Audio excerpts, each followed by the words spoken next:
the latter part of May in 2015, and welcome to this edition of Take 5 with Tony. Today we're going to talk about false choices, a theme we'll return to several times over the next few segments. David Korten is a brilliant thinker and writer on the economy and economic issues, and David has said that for too long we've been given a false choice between what he calls the excess of rapacious capitalism on the one hand, and the debilitating oppression of communism on the other hand. And David says that this false choice has in fact led to two systems where both concentrated the benefits, the opportunities, and the wealth in the hands of just a very few. So let's take a look at this. Let's start with communism, what David has called the debilitating oppression of communism. Now, in a communist system, the media, the press, is very, very tightly controlled and managed. In fact, the entire public conversation, the discourse that people have, what they can talk about, what they can't, what's off limits, all of that is tightly controlled. Elections are essentially rigged.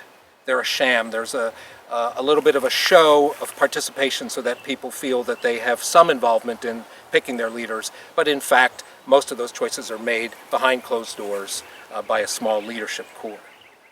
The economy in a communist system is designed and certainly managed to extract wealth from workers and laborers, from farmers, from ordinary people, and from communities near and far, and that wealth and the benefits of it accrue to just a very, very small group in the inner circle.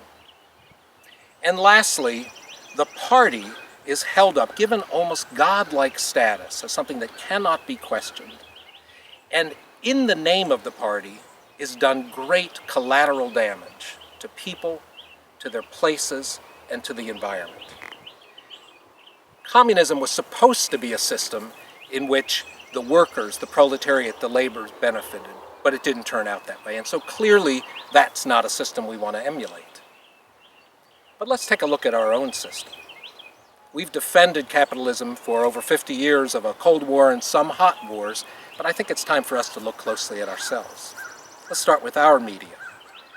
Our media is not so controlled by the government as in the communist society, but it is extraordinarily concentrated. In fact, in the 1980s, 50 companies owned roughly 90% of all the media outlets in the country. The print press, television, radio, everything. Today, 6 companies own 90% of all media outlets. And the message, the information, the questions asked and not asked are all very, very tightly controlled by those media companies, often supported by public policy that's given them that power. Let's look at our economy.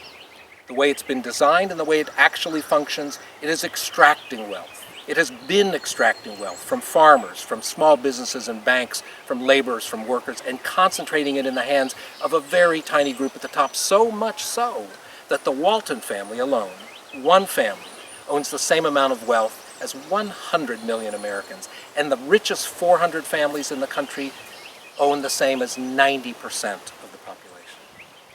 Now, our economic system also has done a great deal of collateral damage to workers, to ordinary people, to communities, and to our environment. It hasn't done that collateral damage in the name of a party, but it has done it in the name of something else that we also give almost a godlike status, something we elevate and say we can't question, we can't really understand it, we just know we need to work with it, and that is the market. And I think, although the market, of course, is a vehicle for tremendous innovation, it's time to begin to ask questions of our system just as we want to ask questions of the communist system. The false choice between the two has left us with a society that is impoverished, with too much power and wealth concentrated in a few hands. It's time to start looking at a new way of building an economy and a society, and that's exactly what we'll be talking about over the next several segments of Take 5 with Tony. Thanks.